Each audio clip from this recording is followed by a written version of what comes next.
Isa na naman ngang pang malakasang kainan itong ating napuntahan. At hindi lang basta kainan, kundi unlimited lechon. At alam nyo ba dati, nakakatatlong buong lechon sila sa maghapon. Pero ngayon, 6 or more nang napapaubos nila at sa isang araw lang yan. Actually, nung pagdating namin kanina, halos kakastart lang nila. Pero almost sold out na sila. Paano ba namang hindi sila masa-sold out kung ganito lagi kahaba yung pila? Non-stop yung pagdating ng tao, mapa-dine-in or take-out man yan. At dito lang yan sa may lunch special lechon at located sila dito sa may barangay Agapito, Del Rosario, Angeles City. Nagsa-start sila ng 3 PM at hanggang sa maubos. Paano ba namang hindi sila dadayuhin? Bukod sa napakasulit, talaga namang napaka-affordable. Biruin nyo, for only 299 pesos, meron ka ng unlimited lechon. At may kasama na yung unlimited dinuguan, unlimited lechon paksiw, tapos may kasama pa yung unlimited bopis, unlimited bistek atay, may kasama pa yung minatamis na saging, unlimited rice, kasama pang sinigang na lechon.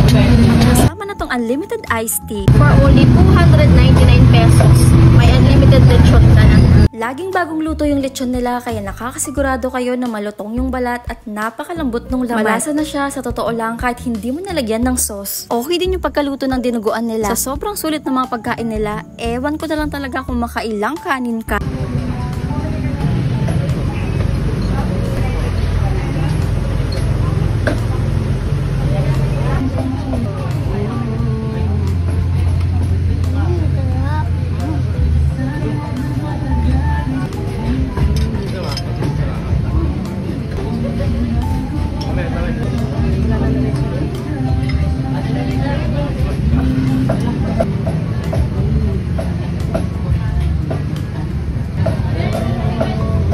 Kung ayaw nyo naman ng unlimited, meron din silang per kilo. Meron din silang naka-styro for only 100 pesos. Sa dami ng unlimited, ewan ko na lang talaga kung manghinayang ka pa dyan sa binayad mo. Pero sa totoo lang, kahit dun lang sa unlimited lechon, sobrang solve ka na. Kaya sa mga lechon lover dyan, ano pang hinihintay ninyo? Tara, mga